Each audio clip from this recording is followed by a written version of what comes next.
When we think about the big questions of life, I'd like to suggest that whether or not God exists is the biggest question there is. And the fact that you're watching this video leads me to think that you at least feel the question deserves some type of discussion. You may think, however, that while the existence of God it's worth philosophizing about, it's not real practically important. So what if there is some kind of God out there? Would that really change the way humans live? Well, several years ago, in 2009, an atheistic group in London ran advertisements on buses, and they read, "There's probably no God, so stop worrying and enjoy your life." You may agree with this idea.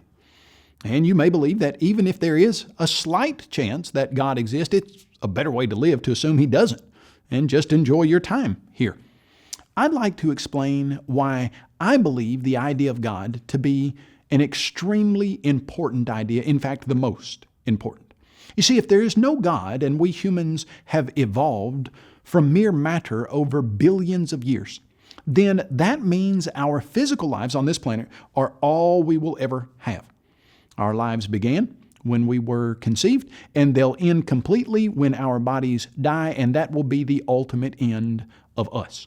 We won't live on in any capacity once our bodies die. If such is the case, then there's no need to plan for an afterlife, since there's no such thing. On the other hand, if there is a God, and if you don't mind, I'm going to be using that term to mean the God of the Bible, and I'm not asking you at this point to believe in the God of the Bible. I'm simply saying that if the God of the Bible does exist, then certain things about human life change. So if God exists, then that would imply several things. First, it would mean that there is a spiritual element to the world and to human life. It would mean that this physical life, it's not all there is. And human life is something more than just the physical body. And it would mean that something about you and me will still be alive after our physical bodies are dead. Historically, the word soul has been used to describe this spiritual aspect. And again, let me say, I'm not asking you to believe in a soul here. I'm just saying that if God exists and He did create humans, then it follows that humans would have a spiritual aspect to their nature. And if we have souls that survive after our physical bodies are dead, then what happens to our souls would be the most important aspect of our lives. This reasoning is based on the fact that we often put ourselves through some type of short-term pain or sacrifice to ensure our long-term well-being.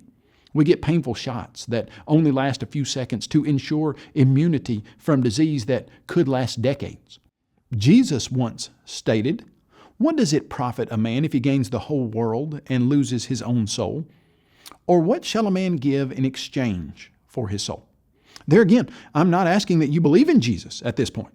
And I'm quoting this verse not to prove anything other than the fact that if God, the God of the Bible, does exist, then humans have a soul, and a person's soul is the most important aspect of human life.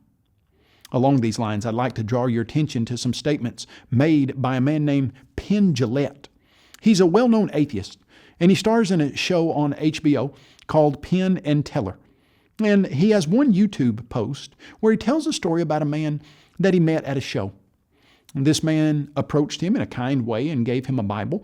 And the Bible had a brief note in the front and several phone numbers that Penn could use to get in contact with the man. And Penn explained that he thought the man knew he was an atheist and he was trying to proselytize or convert him away from atheism.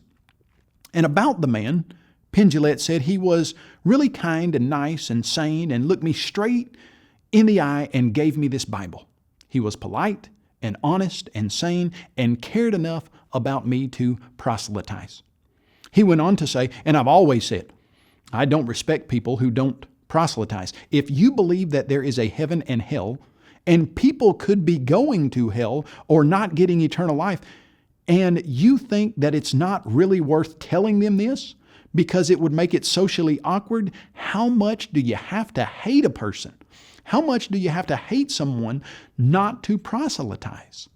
How much do you have to hate somebody to believe that everlasting life is possible and not tell them that?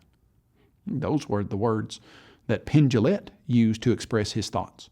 So, I do believe we have a soul, and I believe that how we live this life will determine what happens to our soul at our death.